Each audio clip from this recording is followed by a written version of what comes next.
trouvons aujourd'hui sur le bâtiment Quokevegen réalisé par la Sodiac au terme d'un concours d'architecture en 2012 par l'Atelier Architecte. Le projet se situe dans le quartier du Chaudron à Saint-Denis de la Réunion et est bordé par des bâtiments d'activité ainsi que 2 voies importantes de circulation. D'une surface totale de 9300 m² environ, il est décomposé en 2 bâtiments distincts, de taille sensiblement équivalente. Un premier est destiné à la location et un second destiné à l'accession. Par ailleurs, des commerces ont été intégrés au rez-de-chaussée, ainsi que des places de parking en sous-sol. Initialement, seule une compétence qualité environnementale a été demandée aux équipes dans l'AAPC, mais la Sodiac étant déjà engagée pour ses opérations de logement dans une certification CIRCAL, cette dernière a décidé d'engager l'opération Quokevegen dans la certification HQE, haute qualité environnementale non résidentielle, dès la phase Pro, hormis les commerces. L'obligation de respecter 3 cibles en très performants a été déclinée sur l'optimisation de la dépense énergétique au travers d'une forte protection solaire, une efficacité énergétique des équipements et la maîtrise du chantier. La structure est en béton armé, avec des plateaux de 18 mètres de largeur, avec circulation centrale. Un patio dans le U formé par les bâtiments fait écran aux alizés d'est-sud-est. Les protections solaires sont assurées par des ombrières de façade en lame de métal fixe et des ombrières de baie en lame de métal coulissantes manuellement. La surface de vitrage est importante, de l'ordre de 50% environ pour une trame de 3 mètres de bureau. Composé d'ouvrants à la française, complétés par des oscillobattants permettant d'avoir une porosité de l'ordre de 20%. Dès la mission qualité environnementale, il a été demandé des simulations thermiques dynamiques.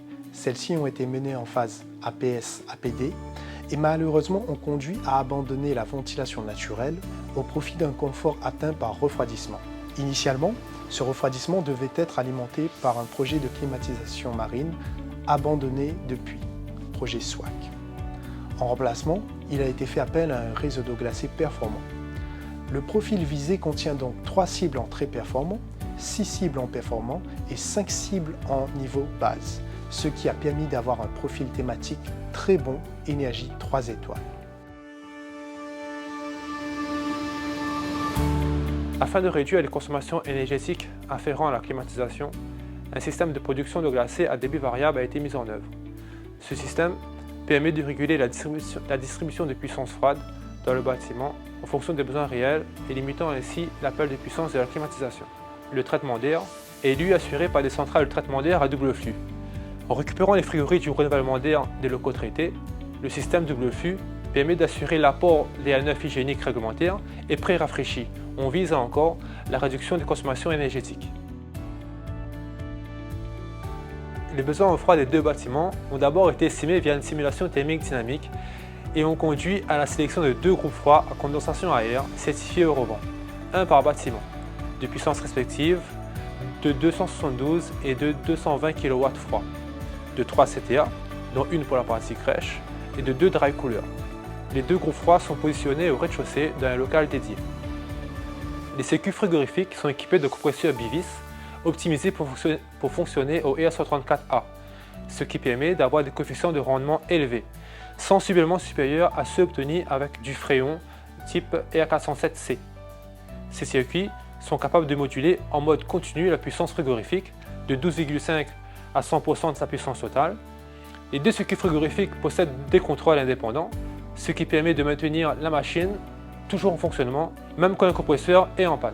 L'ensemble du réseau est calorifugé par un isolant de type flexible pour les canalisations en intérieur, coquille de mousse à cellules fermées plus par vapeur pour les canalisations extérieures et locaux techniques. Afin d'éviter la formation de corrosion ou l'entraitement des réseaux, il a été mis en œuvre sur le circuit d'eau glacée un système de débourbage en amont de la distribution.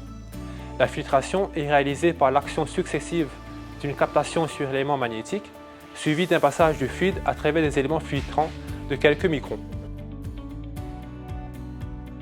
Des vannes de réglage sont prévues pour l'équilibrage des circuits pour assurer un débit constant indépendamment des variations de pression. De plus, des régulateurs de pression différentielle sont présents sur les retours de chaque antenne afin de maintenir l'équilibrage du système hydraulique indépendamment de la variation de débit sur les unités terminales ainsi que de la variation de débit primaire.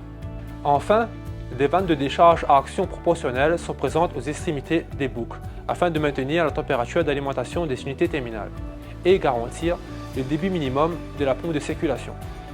Les locaux techniques, onduleurs et locaux serveurs, sont quant à eux rafraîchis par des systèmes à détente directe de type Speed System.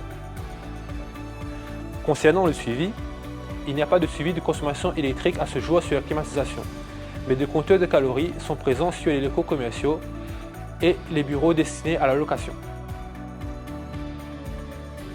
Après un retour d'expérience des premiers occupants, il s'avère cependant que la protection solaire aurait pu être davantage optimisée.